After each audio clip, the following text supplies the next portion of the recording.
in LA this week. Vote, it's in fashion. This was our way of getting out that message. Little Tokyo Eats began in response to the COVID-19 pandemics and the stay-at-home order. A lot of seniors can't go out and buy food anymore. We get to have so many different experiences throughout the event that really bring back the love of Halloween.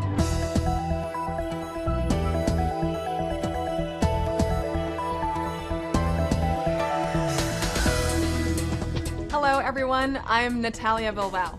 Here's what's happening in LA this week. A new council representative for District 14 just took his oath. A former member of the California State Senate and a self-proclaimed proud progressive council member, Kevin De Leon, is confident and ready to roll up his sleeves and get to work for his district.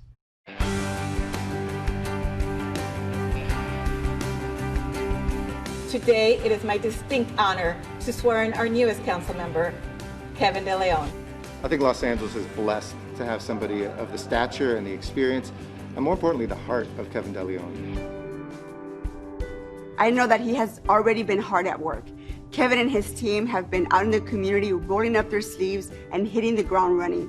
I appreciate that, and I know the residents of the 14th District appreciate it too. You are joining a council that I am so proud to lead. A council that is bold, progressive, and champions the values of our community. I know what this council can do. I have seen it firsthand from each of our members, and I know we can do more with you as part of our team. With his leadership, things are going to be different. We're going to be able to work together. We're going to be able to get things done. Everything from the federal level to the local level and everything in between. We have a city that is a city of inclusivity.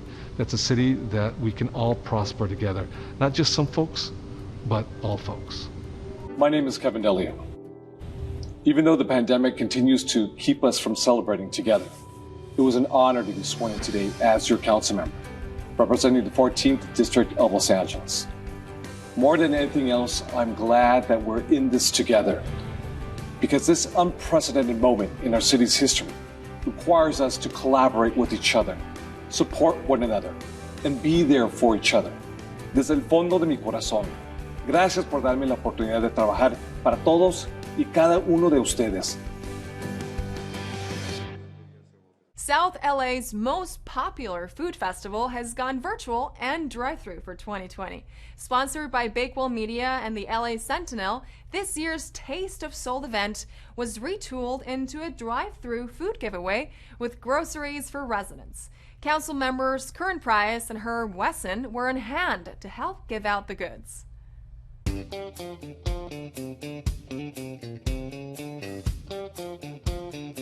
Taste of Soul is an annual event. It brings together family, friends, the community, businesses, nonprofits. And even with the pandemic we were facing, we're here celebrating, sharing with our neighbors and letting them know that we are working together. Because of COVID, everything has changed. But this is Taste of Soul. This is Taste of Soul takeout. This is Taste of Soul helping the community during hard times. So the Taste of Soul Nation is alive and well. We're going to feed over 2,000 families today, because we want the community to know when our community is down, we're here to help. There is so much food insecurity, so much people who need help and who need food more than ever before. And so this is a really meaningful event for making sure that people have some of the food that they need. LA Regional Food Bank has brought the food for today's drive-thru event here in South Los Angeles to help many residents, families who are just struggling feeding themselves with the economic situation and the pandemic. We're going to feed thousands of people in our community by giving them boxes of healthy food and produce that they need to survive. The need is overwhelming. We're going to try to deliver for that need. This is a really good event that they're doing it like this. It's a drive-thru and put in your cars. But I do miss coming to the Taste of Soul also. But this is a really good event. It's going to help a lot of people. This is good for the community. I like this. Every now and then we need to have things like this for our people. This is good to have and food to have at home, you know, because it's a pandemic right now. We need it.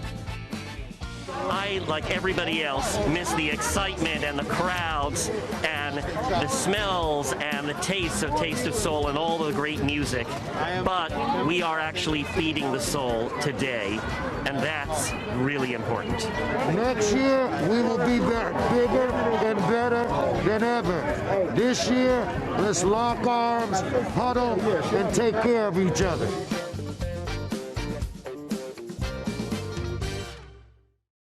The Taste of Soul celebration continued online with a slew of popular recording artists, including After 7, Montel Jordan, En Vogue, Anthony Hamilton, and more.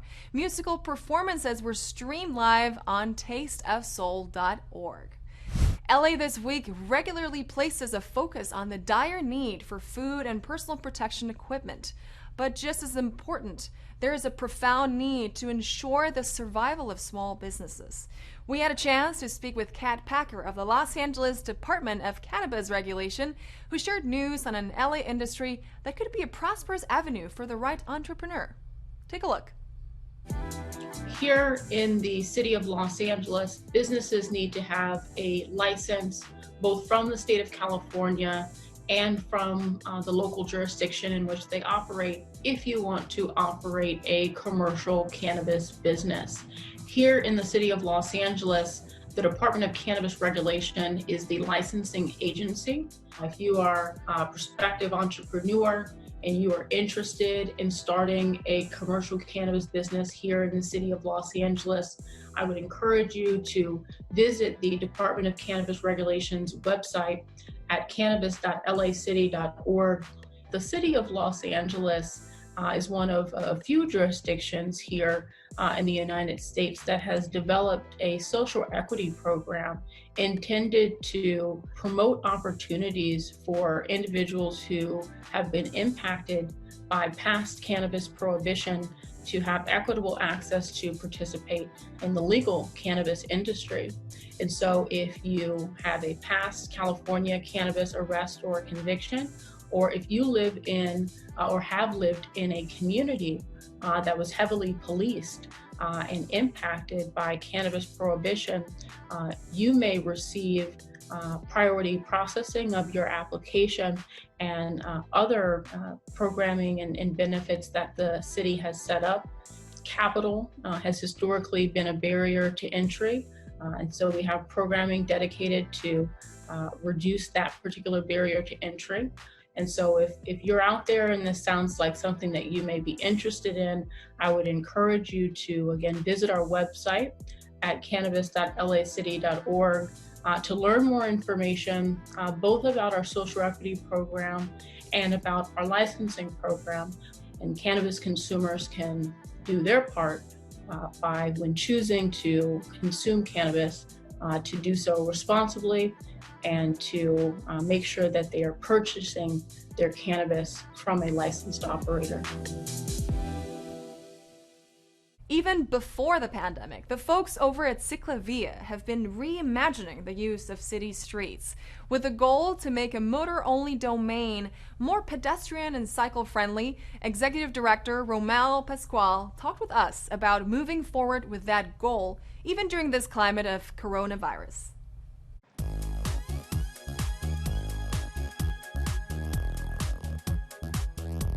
We'll be back on the ground pending public health guidelines and the state of the world as we move forward. But this year, we had a very ambitious plan. 2020 is our 10th year anniversary, and we had 6 events planned for every other month. And as we know, the world kind of turned upside down. And our plans leading up to our 10th anniversary has been really to remind folks about what it means to be joyful, especially in a time when joy seems to be somewhat missing in so many of the things that we do. What I would like to ask is, how have you and Cyclovia been adapting during the pandemic? Yeah, you know, one of the things that we really realized was how important it was that Cyclovia play a role in not just reminding folks of how to engage on your street and how to use your streets, but really, how do you support the businesses, the local businesses that really make up much of the city's fabric, and really looking at our role, not just in the adaptation to the new world and what can we suggest to folks to do, but also see our role as being supporters, amplifiers, cheerleaders, encouragers of economic recovery. And we began to really push out maps, we're calling them digital maps, of local businesses that are open during the pandemic. We will get to the other end of this, and when we do, it's going to be one where we've had lessons that we've learned over these past several months, and we want to continue those positives moving forward, so we don't want to forget and go back to a sense of normal, but really making sure that folks don't take things for granted.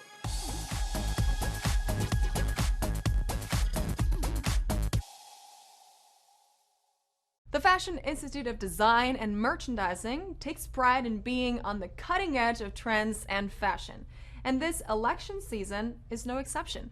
Celebrating with red, white, and blue, FIDM launches its fall election collection. Vote, it's in fashion.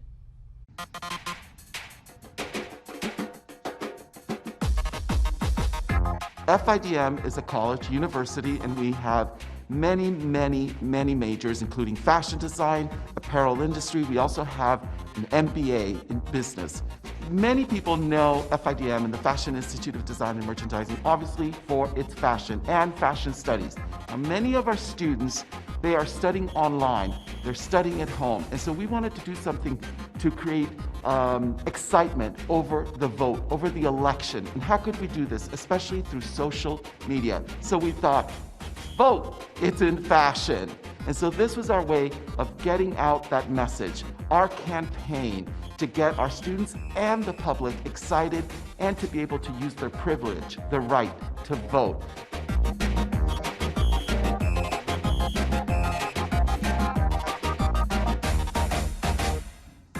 We wanted to create our own design from our line, Nikolaiki. And so the black gown that you see behind us, that's what we created. It's a custom design using Swarovski crystals emblazoned with the word vote on a jersey, Grecian goddess top, and a silk bias skirt. It's elegant and it's done wonderful. So we wanted to show that, listen, in this day and age, if you want to go glam, you can still get that message out to vote. Y puedes dar un mensaje positivo en esta manera y en este mundo, especialmente ahora, para que voten y para que usen su privilegio. Porque te tengo que decir, como hispanoamericanos, latinoamericanos, nosotros tenemos que gritar nuestra voz aquí en Estados Unidos. Help with utility costs is on the way to low-income residents.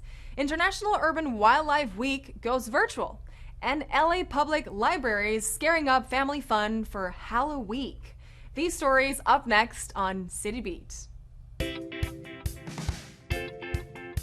City Council President Nury Martinez and the Ad Hoc COVID-19 Recovery and Neighborhood Investment Committee have approved a plan to provide $50 million in Federal CARES Act funding to assist struggling low-income Angelenos with utility costs. The COVID-19 Utility Grant Program is a partnership with the Department of Water and Power and will prioritize those already enrolled in the LADWP's Low Income Assistance Program.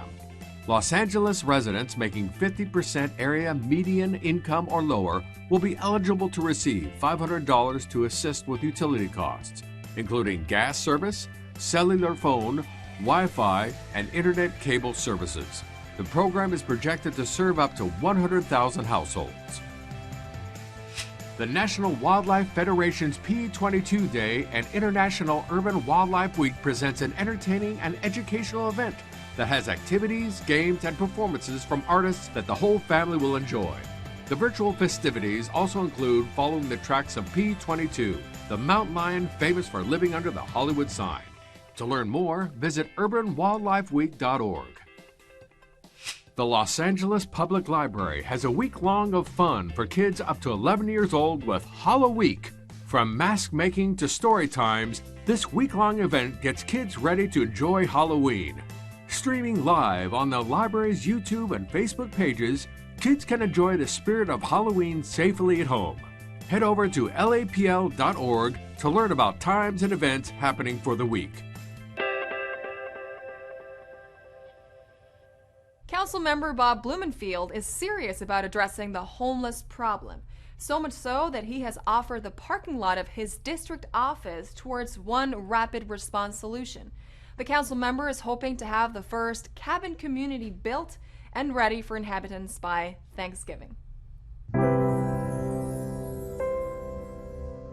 It's horrible that people are living on our sidewalks and streets. We need to do everything we can to help get them into housing and get them off the streets.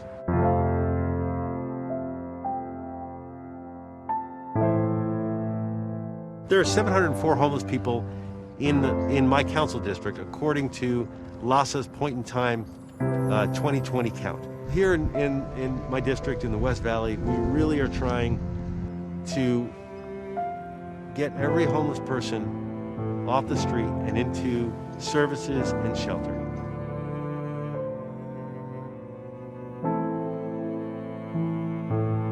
I think it would be a great idea. We got a lot of homeless people around this area. You know, just a lot of them got mental problems, and you know, I think it would be a good idea. We get calls from constituents or house neighbors saying, hey, there's a problem here. I don't just want to, dispatch a team. I want to go out and see personally what the issue is and see if I can help. And sometimes when I'm out there and I'm with the workers, I can provide a little extra oomph to get somebody off the street. And sometimes that means taking money out of my own pocket to buy them a bus ticket. Sometimes that means, making a phone call to make sure they get into treatment. Whatever it is, I want to do it.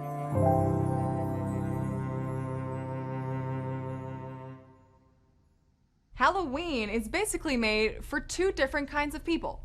Those of us who like to be scared, not me, and those of us who like candy, like me. Well, HauntAWeen is a new drive-thru experience sure to satisfy both types of people. Who are you? In fact, it's for the whole family, and they deliver the scares from a safe social distance. Check out this operation.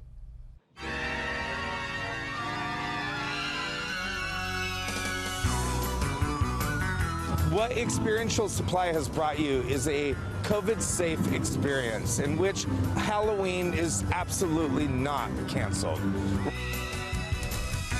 We built a couple of city streets in which you get to drive down and then actors come out and give you candy to your trick-or-treating, more candy than you could ever imagine. I thought it was really special to be able to bring the kids out and be able to trick-or-treat for one night. It was awesome. I really liked it. Was it scary? No. Did you have fun? Yeah, of course. What do you think, Bruce? Got lots of candy. How much candy did you get? Oh boy. A lot. It's all over the bar. Did you like trick-or-treating today? Yeah. We're bringing you pumpkin patches in which you'll leave with a pumpkin that's put in your trunk or your back seat. You get to go trick-or-treating. You get to have so many different experiences throughout the event that really bring back the love of Halloween.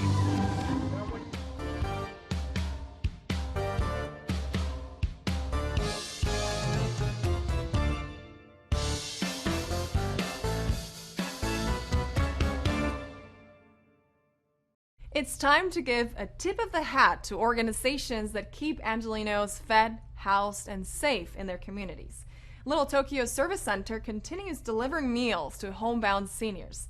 And the Midnight Mission continues its Banquet of Hope activities with lunches to the souls on Skid Row.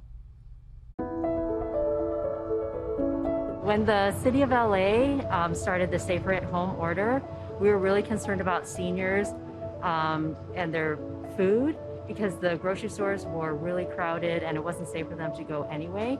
So Little Tokyo Service Center started what we call Little Tokyo Eats, and we're providing hot meals, ready-to-eat meals 3 days a week to the seniors who live in Little Tokyo Towers.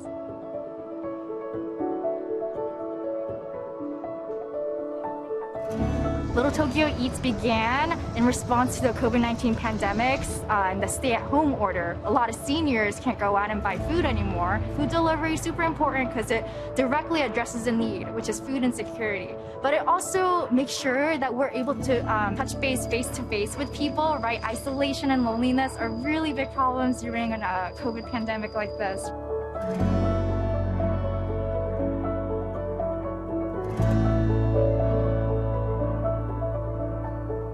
Hemos trabajado con Little Tokyo Service Center por los últimos 20 a 30 años.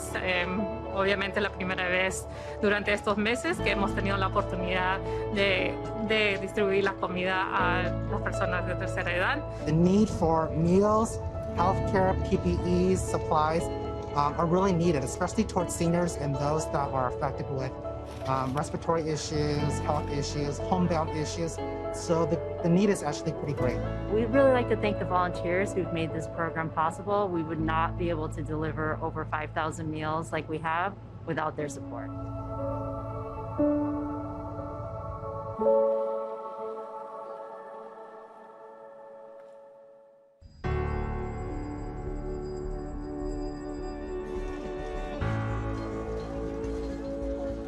We're celebrating the Banquet of Hope. It's really a month-long fundraiser. Normally we have a very fancy gala called the Golden Heart Awards at the Beverly Wilshire, and as most of us know, you cannot have events. But we have so many donors, businesses, individuals, companies that really want to continue to give back to the community. So we created the Banquet of Hope. We had past sponsors asking us, what are you going to do this year? We had employees, we had board directors, and we just all got together and really reimagined the Golden Heart Awards into the Banquet of Hope. And the whole point of the Golden Heart Awards is it's our largest fundraiser of the year. In my personal experience, the Midnight Mission has definitely become that beacon of hope, right? It's in the heart of Skid Row, and it provides free services to anyone that comes to our front gate and asks. When the pandemic first hit, many businesses were shut down immediately.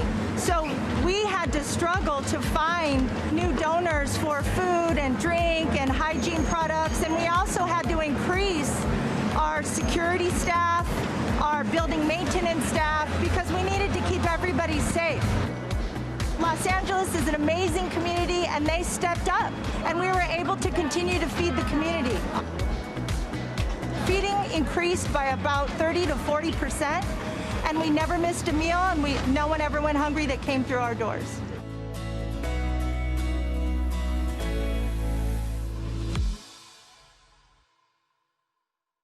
It is so wonderful to be joined today by writer, political analyst, Earl ofari Hutchinson. So nice to have you here, sir. Well, it's a pleasure to be here.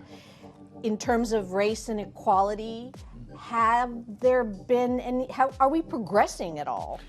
You know, Maria, I get that question a lot. And it's always, are we going forward, standing still, or going backwards? So, I mean, obviously, as a country, we're not where we were, say, in 1970. I mean, obviously, we don't have legal segregation anymore. Obviously, we don't have, you know, the Jim Crow and all those barriers then. And the good thing is we've seen so much progress in terms of economic uplift from so many that have been dispossessed over time, particularly African Americans, Hispanics, and other people of color. I mean, that's the half full part, but then we got to be realistic. There is a half empty part, too. Certainly the last 3 or 4 years in this country, when we see the rise of white nationalism, white supremacy, when we see the violence, we see the polarization that's there, when we see by every standard more poor people now, all the statistics and surveys have shown, you know, poverty has grown to such a point. We're in LA now. I mean, when you drive down some of the streets, they look like Calcutta. You have this side by side. You have much progress that's been made, but you have so much that actually has taken a step backward. You have been a strong voice in Black Lives Matter for a while, well, but what mistakes should we avoid, and what things should we do to demonstrate that there is an amount of compassion and caring and awareness now that maybe we didn't have before? Something, to be honest with you, Maria, I never thought in my life I would see. And I stopped one day. There were about 10,000 people. They were marching. You mentioned Black Lives Matter. Mm-hmm. Now, I'm looking and I'm thinking, I don't see any African Americans. The overwhelming 95% were young whites. But also, even more importantly, the income. I mean, we're talking about some probably sons and daughters of very well-to-do people. Now, they're all marching under these huge banners, Black Lives Matter. All of them had these T-shirts on, with the fist, Black Lives Matter. And I'm saying, now, if you had told me that a year ago, I'd said, you're nuts. I got a straitjacket to measure you for. It ain't going to happen. Right. But it did happen, and it is happening. So, young people are now feeling, many young people are feeling, look, life, a black life, or a person of color's life, has oftentimes meant very little. Now, we're on your side. We're marching on your behalf. We're going to take some of the heat. We got it. That's a good thing when you see that. But having said that, what happens when COVID passes and you don't have time anymore? You're back in school. You follow me on this. You're back in school. You're back at work again. You're back with the partying again, with the social events. You're back in the fraternities and sororities. You're back in that life. Will you be back out there again? Or is it just a trendy kind of thing? I'd like to think it isn't. Right. But, and I'll leave it with the but. Really honored to have had this time with you. I certainly hope that people hear, read, and listen to what you say, because it's an incredibly important thing. So. Well, I want to thank you for having me in Channel 35. I appreciated that. Absolutely. Check out a healthy food pantry in Leimert Park. Tune in for the Forest Lawns Dia de los Muertos events, or drive in to watch Psycho on Halloween. All this and more up next on Virtual Things to Do. Join the Los Angeles County Sheriff's Department and Los Angeles Police Department in a joint effort with Devonshire Police Activity League supporters for a food drive and candy giveaway. Organizations including Meet Each Need with Dignity and the Center for Family Health and Education will be giving perishable and non-perishable foods and candy for trick-or-treating to local residents during this drive-thru event. During this event, testing for COVID-19 will be offered to attendees.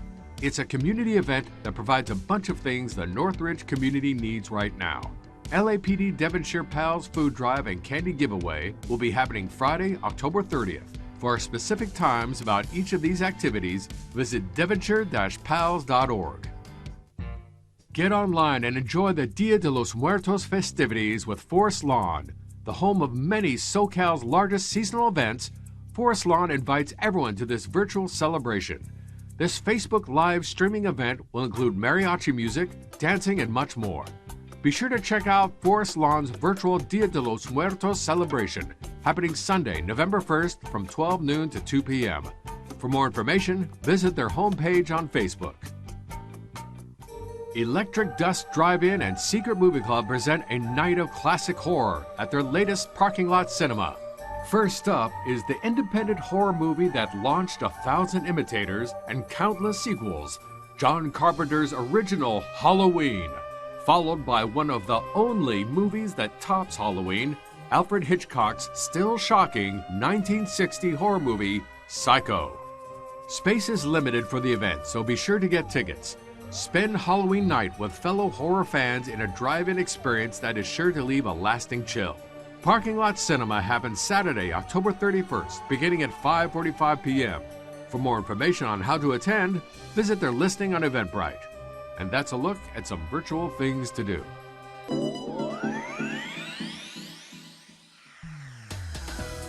That's it for this edition. I'm Natalia Bilbao. From all of us here at LA This Week, thank you so much for joining us. A reminder that you can catch us online at lacityview.org. We're also on Facebook, Twitter, and YouTube. See you next time for more LA This Week.